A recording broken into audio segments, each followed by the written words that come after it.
नमस्कार साथियों, मैं रोहित कुमार पोरवाल एक बार फिर आपका स्वागत करता हूं वेब कुटुंब में।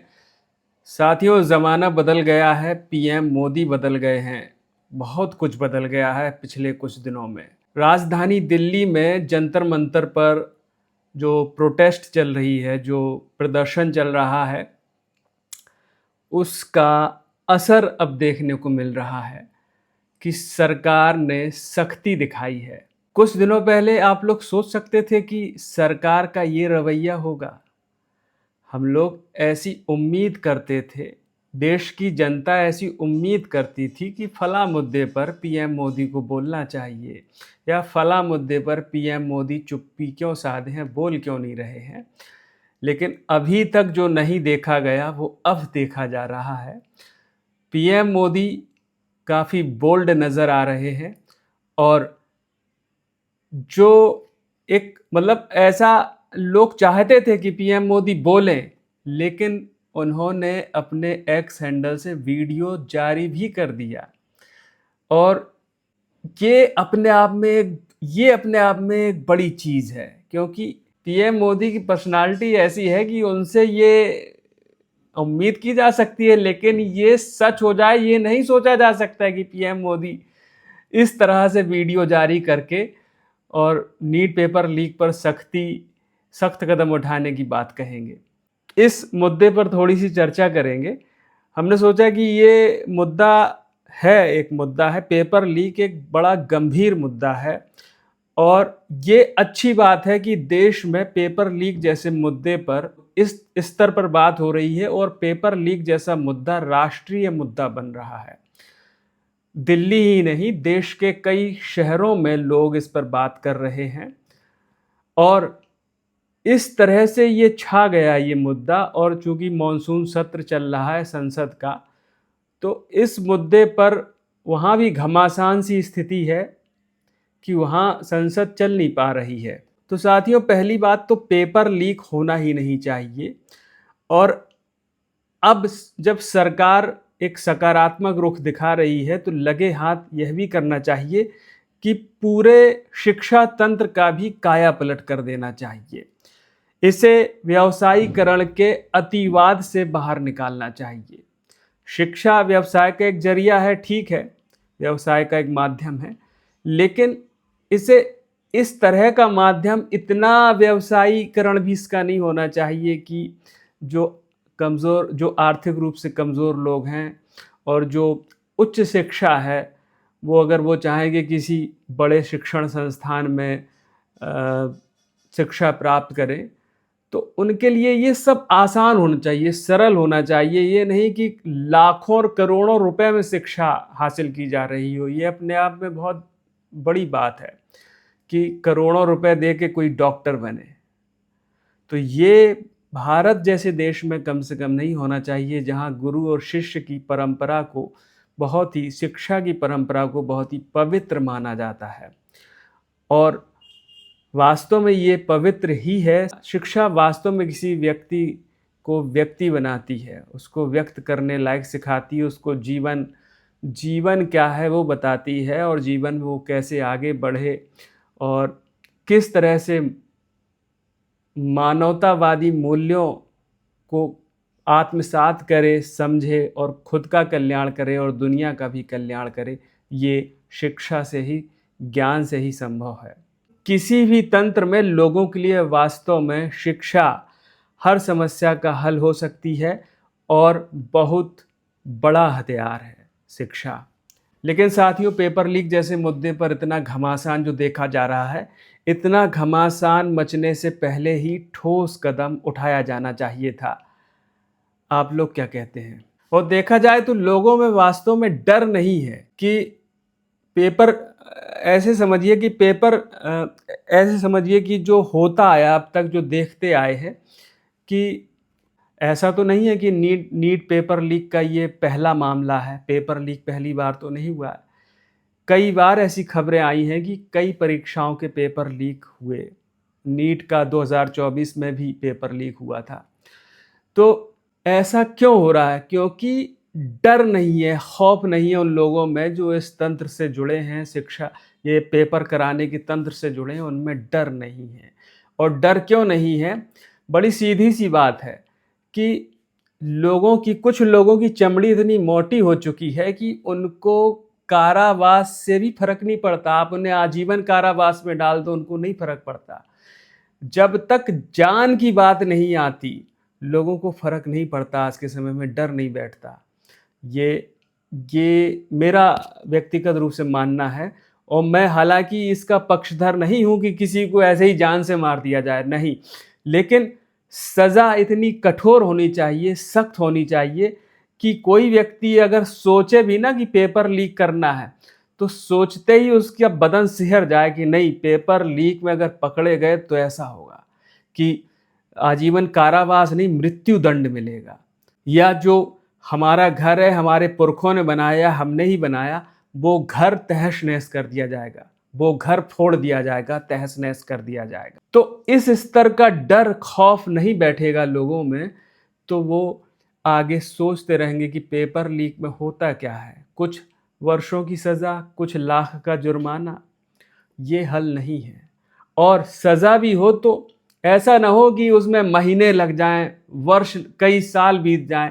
भाई, जब इतना आवश्यक मामला है, लोगों के जीवन से जुड़ा मामला है, देश की भावी पीढ़ी को चिकित्सक बनाने का मामला है, तो वहाँ पर न्याय में देरी नहीं होनी चाहिए। कुछ चीज़ों में तो देरी नहीं ही होनी चाहिए। वहाँ पर भाई ज़्यादा से ज़्यादा महीने, 2 महीने, आप जो है 2 महीने में सब निपटा देना चाहिए, सब सज़ा आजा सब निपटा देना चाहिए। तो लोगों में डर बैठे, खौफ बैठे, और वो सोचने से भी उनकी रूह कांपे, वो सोचने से डरे कि नहीं, ऐसा नहीं करना है, पकड़े जाएंगे तो पैसा कमाना ही जीवन नहीं है, बचना है। तो इस तरह से जब लोगों में डर बैठेगा, खौफ बैठेगा, तो इस तरह से वो पेपर लीक नहीं करेंगे। मेरा ये व्यक्तिगत रूप से मानना है। आप लोग क्या सोचते हैं? आप बताइए अपनी राय प्रतिक्रिया। लेकिन अच्छी बात यह है कि भारत में पेपर लीक जैसे मुद्दे पर अब जो है इस स्तर पर बात हो रही है। ये एक राष्ट्रीय मुद्दा बन चुका है। भारत सरकार जो है इस पर अब बहुत सक्रिय दिख रही है और सख्त कदम उठाने की बात कह रही है। और प्रदर्शनकारी जो मांगे रख रहे हैं, उनमें ज़्यादातर मांगे सरकार मानने को तैयार है। लेकिन प्रदर्शनकारी एक बात पर अड़े हैं, एक मांग पर अड़े हैं कि केंद्रीय शिक्षा मंत्री धर्मेंद्र प्रधान का इस्तीफा हो।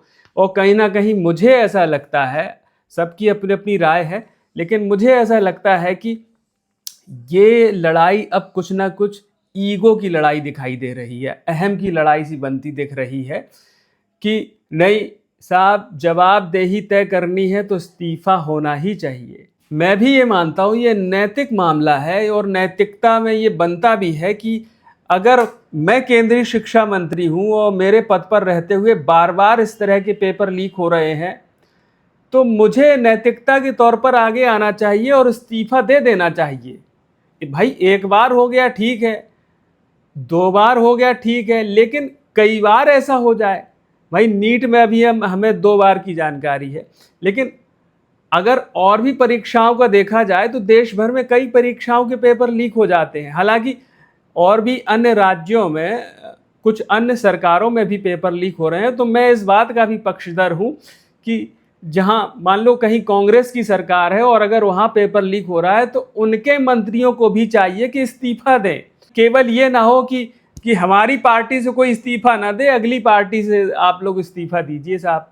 ऐसा ना हो कि अगर हमारी सरकार के अंतर्गत का मामला है तो हम जवाबदेही तय करें, आपकी सरकार के अंतर्गत का मामला है तो आप जवाबदेही तय करें, और अगर केंद्र सरकार का ही मामला है तो केंद्र सरकार को भी जवाबदेही तय करनी चाहिए। क्योंकि लोकतंत्र है, लोगों का तंत्र है, लोग वोट डालते हैं तो सरकार बनती है। और देश स्वतंत्र होने के बाद से ऐसा ही होता आया है कि अब लोगों का तंत्र है भारत में, लोग ही देश को चलाते हैं, ये मान लेना चाहिए। और अगर लोगों की बात को इतनी गंभीरता से माना जाए, समय पर चीज़ों को समय पर चीज़ों को देखा, सुना, समझा जाए तो वास्तव में तभी जो है ये लोगों की सेवा है, तभी इसे आप प्रधान सेवा कह सकते हैं और प्रधानमंत्री खुद को प्रधान सेवक कह सकते हैं।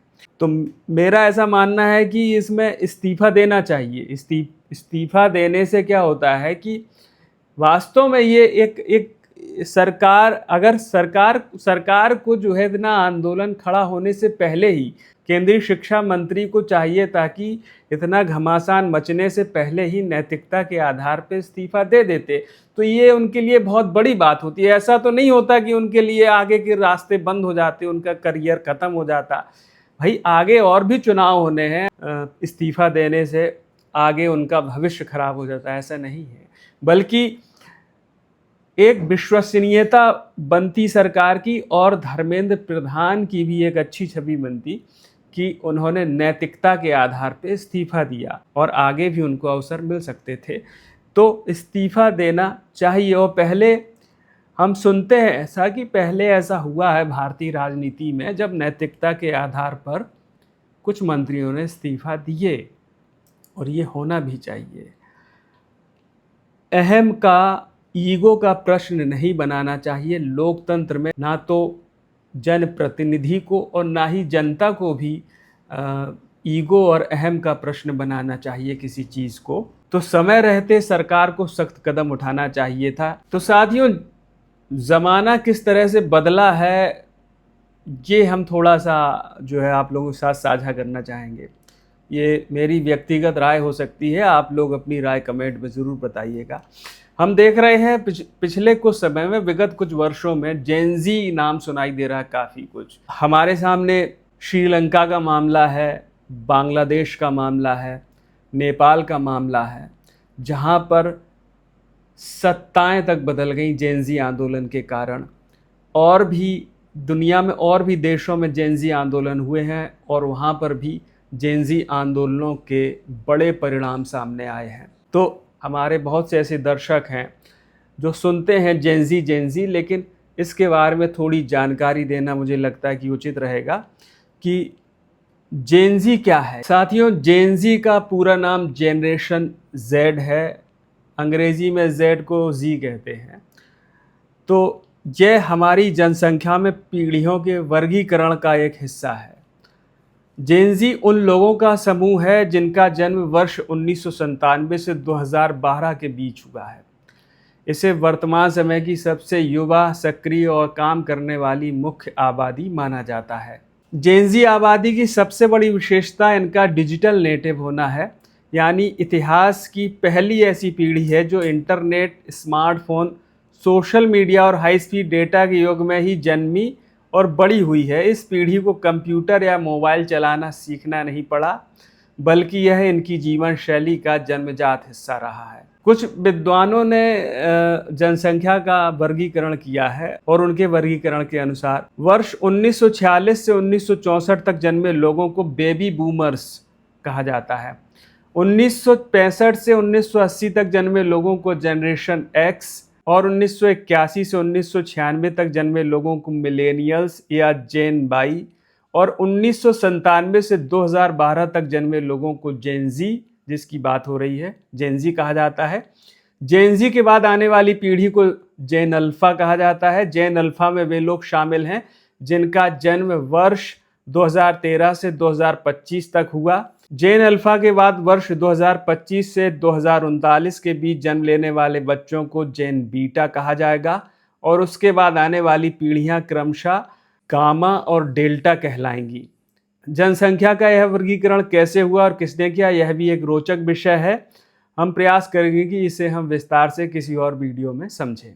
लेकिन इतना समझ लीजिए कि भारतीय संदर्भ में जिसे हम जेनजी कह रहे हैं, भारतीय संबंध में उसे डिजिटल इंडिया पीढ़ी माना जाता है। तो जेनजी का बड़ा असर देखने को मिला, और बड़ा असर इसलिए क्योंकि प्रधानमंत्री नरेंद्र मोदी के एक्स हैंडल से उनका वीडियो संदेश सामने आया जिसमें उन्होंने सख्त कदम, नीट पेपर लीक मामले की बात की और सख्त कदम उठाने की बात की। और ये उनका वीडियो संदेश तो आया ही, उससे पहले कुछ घंटों पहले उन्होंने एक और पोस्ट किया था नीट पेपर लीक मामले को लेकर, और उसके पहले केंद्रीय संसदीय कार्य मंत्री किरण रिजिजू के माध्यम से पीएम मोदी का संदेश सामने आया। मंगलवार को यानी 21 जुलाई को एनडीए की पार्लियामेंट्री पार्टी की बैठक हुई थी, मंगल मिलन जिसे बताया गया। तो मंगल मिलन का अपडेट देने के दौरान केंद्रीय संसदीय कार्य मंत्री किरण रिजिजू ने प्रधानमंत्री नरेंद्र मोदी का संदेश सुनाया था। साथियों, गंभीर मुद्दों पर व्यंग्य के माध्यम से निशाना साधने को लेकर अस्तित्व में आई ऑनलाइन पार्टी कॉकरोच जनता पार्टी, उसके प्रवक्ता आशुतोष रांका ने प्रधानमंत्री नरेंद्र मोदी के वीडियो को लेकर जंतर मंतर पर युवाओं से कहा, जो वहाँ पर प्रदर्शन में शामिल हैं, जो लोग उनको संबोधित करते हुए कहा। उनका एक वीडियो हमने देखा, तो वो कह रहे थे कि आप लोगों को यह पता नहीं होगा, कल रात को 12:30 बजे मोदी जी ने वीडियो जारी किया है। रात को 12:30 बजे उन्होंने इस बात पर जोर दिया और बोले कि पहली बार जीवन में मोदी जी ने रात को 12:30 बजे वीडियो जारी किया है, पहली बार उन्होंने कहा। पता नहीं, अब देखिए वो कह रहे हैं वहाँ पर आशुतोष रांका जी कि पता नहीं उनकी नींद उड़ गई या नींद नहीं आ रही है। पीएम मोदी ने जब ये वीडियो मैसेज जारी किया, वीडियो संदेश जारी किया, तो वो कह रहे हैं कि पता नहीं उनकी नींद उड़ गई है या नींद नहीं आ रही है।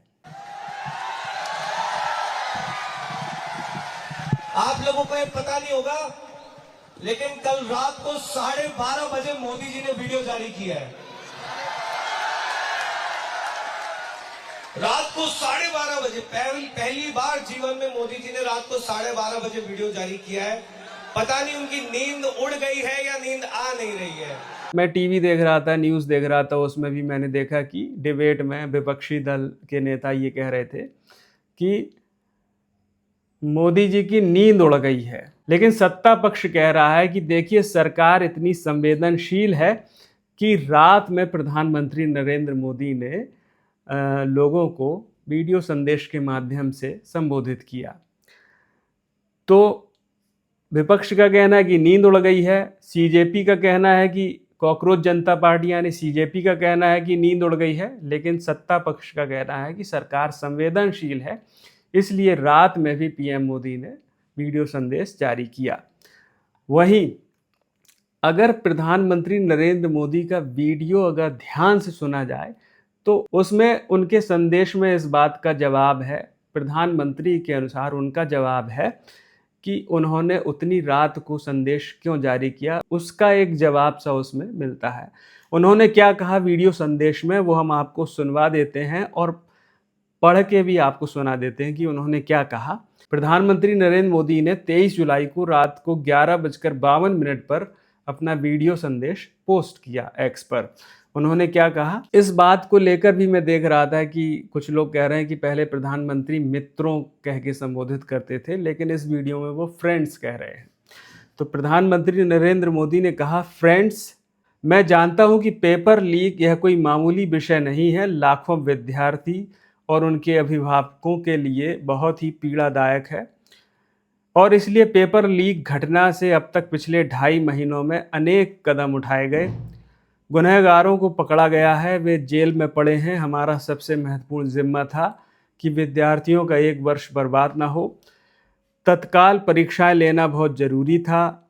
सरकार ने अभी पूरी शक्ति का उपयोग करके कम से कम समय में 22 लाख जितने विद्यार्थियों के एग्ज़ाम हो जाएं, इसका प्रबंध किया, और अभी 5-6 दिन पहले 19 तारीख को रिजल्ट भी आ गया और देश भर में उत्तीर्ण हो गए विद्यार्थियों की खुशियों की खबरें भी आ रही हैं। लेकिन हम वहाँ पर संतोष मानने वाले लोगों में से नहीं हैं, और इसलिए मैंने आज फास्ट ट्रैक कोड के लिए विभागों को निर्देश दिए थे। अब ध्यान से सुनिएगा, ये जो लोग ये सवाल कर रहे हैं कि प्रधानमंत्री नरेंद्र मोदी की नींद उड़ गई है, तो उसका जवाब यहाँ पर उनकी बात से ऐसा लगता है कि प्रधानमंत्री नरेंद्र मोदी अपनी बात से ही जवाब दे रहे हैं। तो यहाँ पर वो कह रहे हैं, लेकिन हम वहाँ पर संतोष मानने वाले लोगों में से नहीं हैं, इसलिए मैंने आज फास्ट ट्रैक कोड के लिए विभागों को निर्देश दिए थे। आज विभागों ने लगातार मेहनत करके देर रात मुझे मुसद्दा दे दिया। अब देखिए, ध्यान देने वाली बात यह है कि वो कह रहे हैं आज विभागों ने लगातार मेहनत करके देर रात मुझे मुसद्दा दे दिया, यानी कि प्रधानमंत्री नरेंद्र मोदी को विभागों ने मेहनत करके रात में ही, यानी देर रात में जैसे मुसद्दा कह रहे हैं, मसौदा, वो मसौदा उनको दे दिया। आगे पीएम मोदी कह रहे हैं कि फास्ट ट्रैक कोर्ट और कठोर सजा के प्रावधान के साथ यह मुसद्दे पर कल कैबिनेट में चर्चा होगी। कैबिनेट के साथियों के सुझाव के बाद उसका अंतिम रूप दिया जाएगा और सोमवार से संसद का दूसरा सप्ताह शुरू हो रहा है। तब जल्द से जल्द उस बिल को सदन में पारित कराने का प्रयास किया जाएगा। फ्रेंड्स, मैं जानता हूं कि पेपर लीक ये कोई मामूली विषय नहीं है। लाखों विद्यार्थी और उनके अभिभावकों के लिए बहुत ही पीड़ादायक है और इसलिए पेपर लीक घटना से अब तक पिछले 2.5 महीनों में अनेक विध कदम उठाए गए, गुनहगारों को पकड़ा गया है, वे जेल में पड़े हैं। हमारा सबसे महत्वपूर्ण जिम्मा था कि विद्यार्थियों का 1 वर्ष बर्बाद न हो। तत्काल परीक्षाएं लेना बहुत जरूरी था। सरकार ने अभी पूरी शक्ति का उपयोग करके कम से कम समय में 22 लाख जितने विद्यार्थियों के एग्जाम हो जाएं, इसका प्रबंध किया। और अभी 5-6 दिन पहले 19 तारीख को रिजल्ट भी आ गया और देश भर में उत्तीर्ण हो गए विद्यार्थियों की खुशियों की खबरें भी आ रही हैं। लेकिन हम वहां पर संतोष मानने वाले लोगों में से नहीं है और इसलिए मैंने आज फास्ट ट्रैक कोर्ट के लिए विभागों को निर्देश दिए थे। आज विभागों ने लगातार मेहनत करके देर रात मुझे मुसद्दा भी दे दिया। फास्ट ट्रैक कोर्ट और कठोर सजा के प्रावधान के साथ का ये मुसद्दा कल कैबिनेट में चर्चा होगी। कैबिनेट के साथियों के सुझाव के बाद उसका अंतिम रूप दिया जाएगा और सोमवार से संसद का दूसरा सप्ताह शुरू हो रहा है। तब जल्द से जल्द उस बिल को सदन में पारित कराने का प्रयास किया जाएगा। आपको बता दें कि आज जब मैं ये वीडियो बना रहा हूँ, ये 24 जुलाई शुक्रवार है और आज भी संसद जो है हंगामे की भेंट चढ़ गई। राज्यसभा हो या लोकसभा स्थगित होगी। अब सोमवार को ही फिर से सत्र की कार्यवाही शुरू होगी।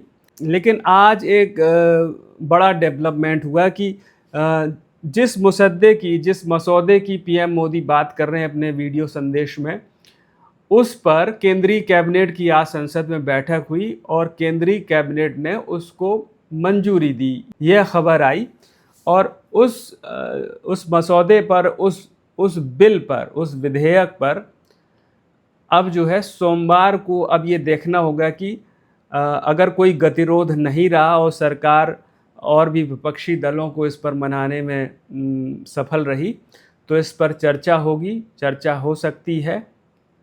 और संसद में और पर्यावरणविद सोनम वांगचुक जो सीजेपी के साथ भूख हड़ताल पर आए थे, वो ये मांग कर रहे थे कि संसद में इस बात को उठाया जाए, इस बात पर चर्चा हो, पेपर लीक मामले पर चर्चा हो। और उन्होंने ये शर्त रखी सरकार के सामने और उन्होंने 26वें दिन अपना अनशन भी तोड़ दिया है।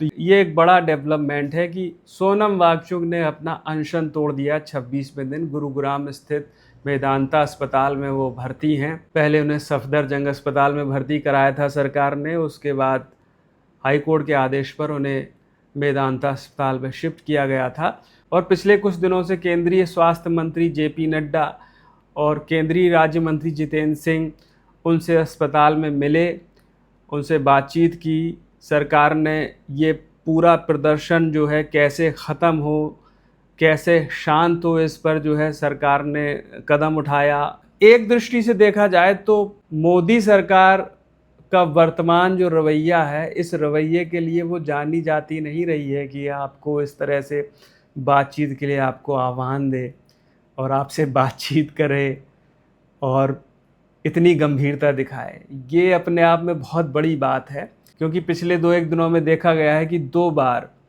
सीजेपी का प्रतिनिधिमंडल सरकार के मंत्रियों से मिला, सरकार के मंत्रियों ने उनसे बात की और अब तीसरी बार भी सरकार के मंत्री मिलने को तैयार हैं फाइनल बात को लेकर। तो आज ही सीजेपी के प्रवक्ता सौरभ दास और आशुतोष रांका केंद्रीय मंत्री जेपी नड्डा और जितेंद्र सिंह से मिले, उन लोगों की बात हुई।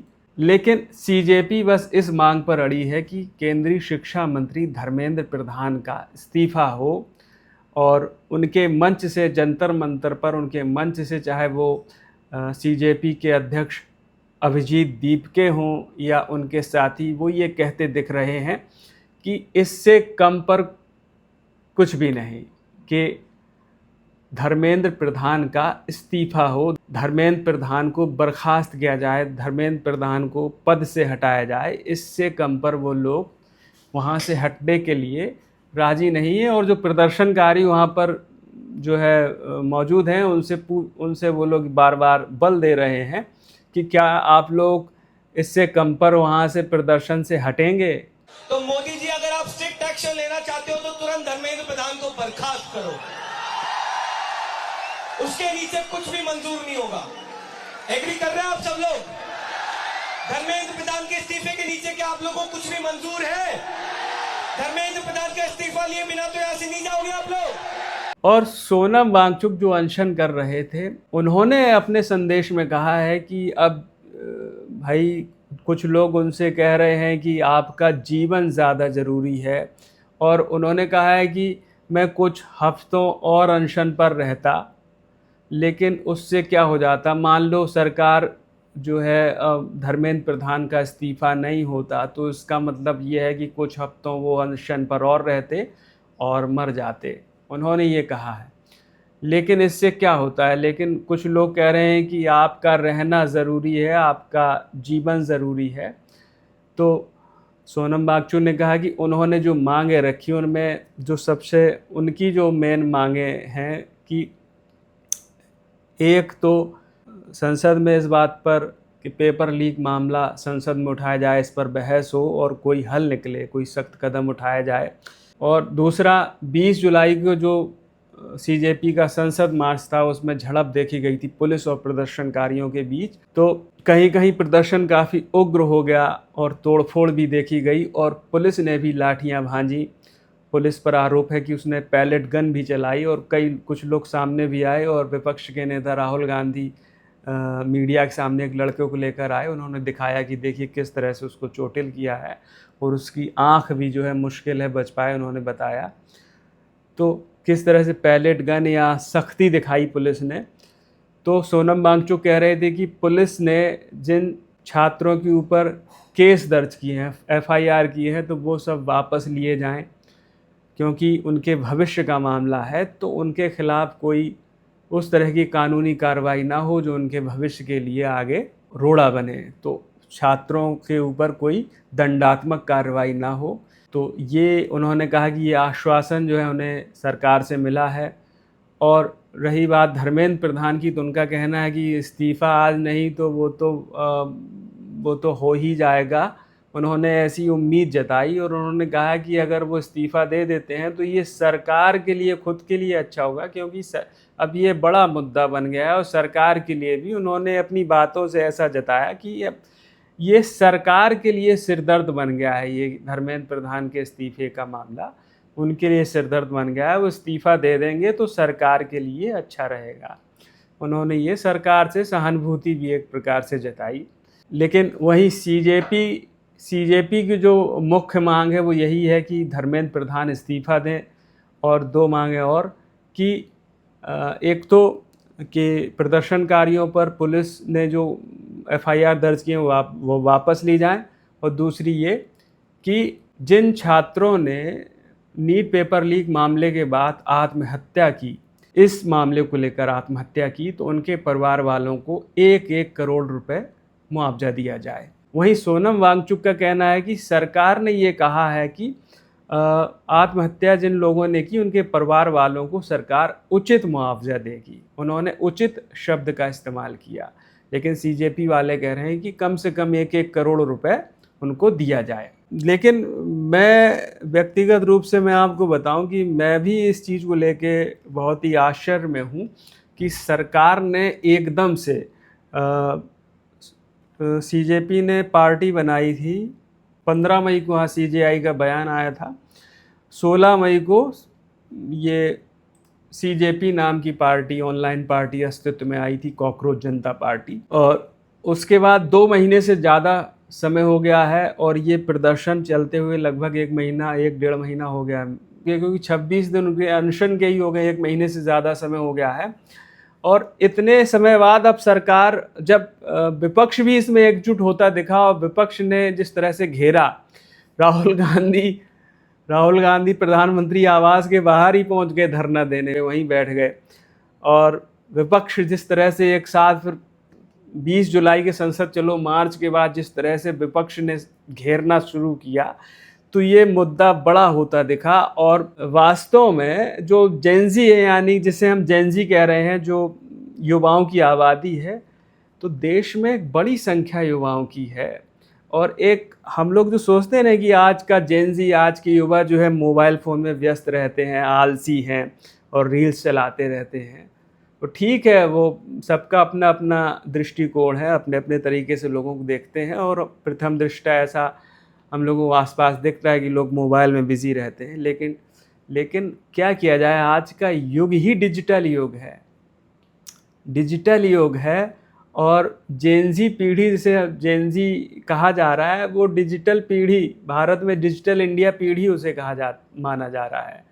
तो आप ऐसा मान के मत चलिए कि वो केवल आलसी और रील चला रही है। वो रील चलाते चलाते ऐसी रील भी चला सकती है कि बात जो है इतनी बड़ी हो सकती है कि ये सब सोशल मीडिया का ही तो असर हम लोग देख रहे हैं। इतना जो बदलाव या इस तरह का परिवर्तन जो हम देख रहे हैं, इतना घमासान देख रहे हैं, इसकी शुरुआत सोशल मीडिया से ही तो हुई है।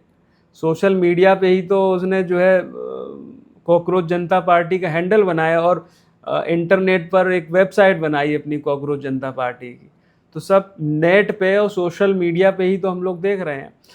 तो ये ठीक है कि हम जो भी चाहें वैसा दृष्टिकोण रखें, लेकिन इस चीज़ को गंभीरता से हम सबको लेना होगा।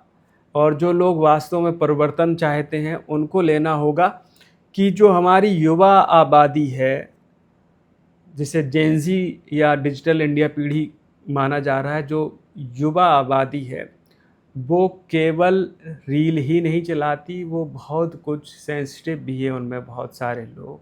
और बहुत सारे लोग मुद्दों का भी हल चाहते हैं और भागीदारी चाहते हैं अपनी, कि देश में अब जो बदलाव हो तो कुछ ऐसा हो जो वास्तविक बदलाव हो, उसमें किसी भी तरह का कोई तुष्टीकरण ना हो कि किसी एक वर्ग को खुश करने के लिए तुष्टीकरण की राजनीति साध ली गई और कोई परिवर्तन या बदलाव आया तो उसमें तुष्टीकरण की भनक उसमें लग रही है। ऐसा ना हो, बदलाव हो, वास्तविक बदलाव हो, जो वास्तविक, जो धरातल में जो दिखाई दे और जिसका असर हो और अच्छा असर हो, सही असर हो।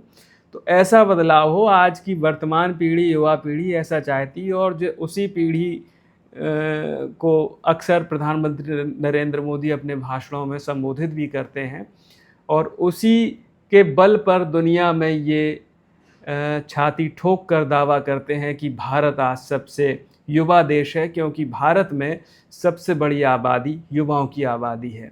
तो जेनजी आबादी को आलसी आप समझे, कुछ भी समझे, वो अलग बात है, क्योंकि वो ऐसे ज़माने में वो पीढ़ी पली बड़ी है और ऐसे युग में वो पैदा हुई है, ऐसी उसकी शिक्षा, ऐसा उसका रहन सहन, ऐसी उसकी जीवन शैली है कि ऐसा लगता है कि वो ऐसी ही है, लेकिन ऐसा नहीं है। गंभीर मुद्दों पर भी वो पीढ़ी अपना रुख रखती है और जब इतना गंभीर रुख वो पीढ़ी रखती है तो वो पीढ़ी मोबाइल हाथ में लिए हुए दिल्ली के जंतर मंतर पर भी इकट्ठा हो सकती है और इस तरह से प्रदर्शन में शामिल होकर सरकार से सवाल कर सकती है।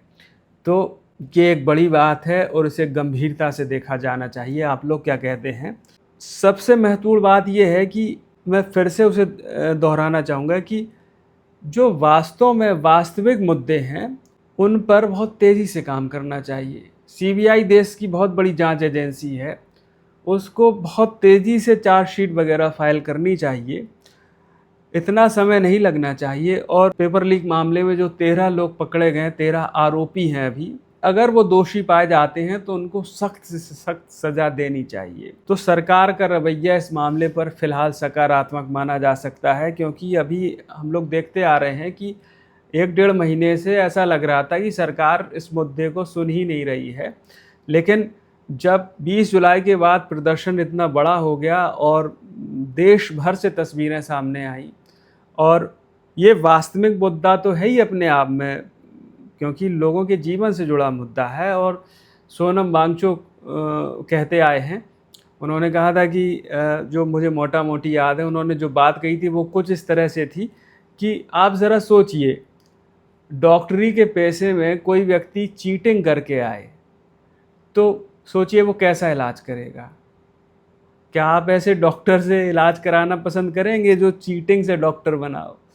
क्योंकि सेहत या इलाज ये मामले जीवन से जुड़े मामले हैं, और अगर सोचिए डॉक्टर आपका गलत इलाज कर दे तो जीवन पर बात आ सकती है। सही बात है, जो वास्तविक मुद्दा है कि नीट परीक्षा के जरिए हमारी भावी पीढ़ी देश में डॉक्टर बनती है, तो उसमें चीटिंग नहीं चलनी चाहिए, उस पेपर को लीक नहीं होना चाहिए, नहीं ही होना चाहिए, ये सही बात है। और ऐसा मामला जब सामने आया तो ऐसा सख्त कदम उठाना चाहिए कि आगे से कोई व्यक्ति सोचे भी ना कि नीट ही नहीं, कोई भी परीक्षा का पेपर लीक करने की, तो उसकी आत्मा कांप उठे। ऐसा सुनाई दे रहा था कि पीएम मोदी जो है भाषण देने के लिए जाने जाते हैं, लोगों को संबोधित करने के लिए जाने जाते हैं, लेकिन इस मामले पर वो क्यों नहीं बोल रहे, खुद कुछ क्यों नहीं बोल रहे हैं? क्योंकि मंगलवार को केंद्रीय संसदीय कार्य मंत्री किरण रिजिजू के माध्यम से प्रधानमंत्री नरेंद्र मोदी का संदेश सामने आया था, तो ये बात उठ रही थी कि पीएम मोदी स्वयं क्यों नहीं बोल रहे हैं, वो खुद क्यों कुछ नहीं बोल रहे हैं।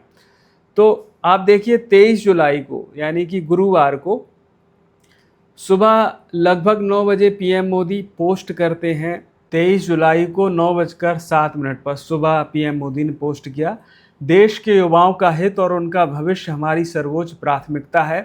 पेपर लीक के सभी मामलों में दोषियों को जल्द से जल्द कठोर दंड देने के लिए केस के त्वरित निस्तारण के लिए फास्ट ट्रैक कोर्ट्स का गठन किया जाएगा।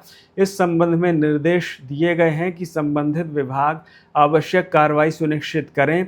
विद्यार्थियों के हितों को सुरक्षित करने के लिए सरकार द्वारा लिए जा रहे निर्णयों की श्रृंखला में ये एक महत्वपूर्ण कदम है।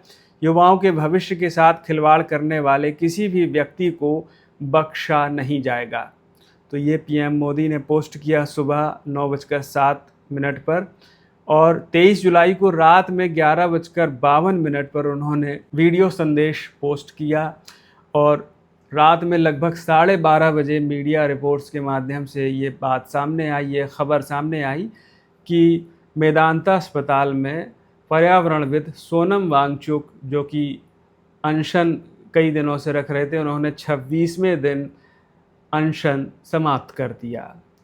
तो वहाँ पर केंद्रीय मंत्री जेपी नड्डा और जितेंद्र सिंह ने उनका अनशन तोड़वाया और उसके बाद सोनम वांगचुक ने भी एक वीडियो संदेश जारी किया। उन्होंने बताया कि वो जो मांग रख रहे थे वो उसमें से सरकार ने मान ली हैं ज़्यादातर मांगें। सोनम वांगचुक के अनशन समाप्त करते ही पीएम मोदी ने एक और पोस्ट किया एक्स पर, जो उसमें समय दिखा रहा है उसमें रात में देर रात 1:27 पर पीएम मोदी ने पोस्ट किया। तारीख बदलकर 24 हो गई थी। तो पीएम मोदी ने सोनम वांगचुक और उनकी पत्नी गीतांजलि अंगमो को भी टैग किया उस पोस्ट में।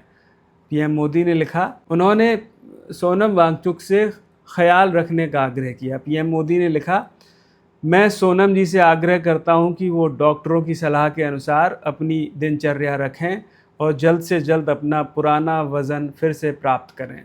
मैं प्रभु से प्रार्थना करता हूं कि सोनम जी स्वस्थ रहें।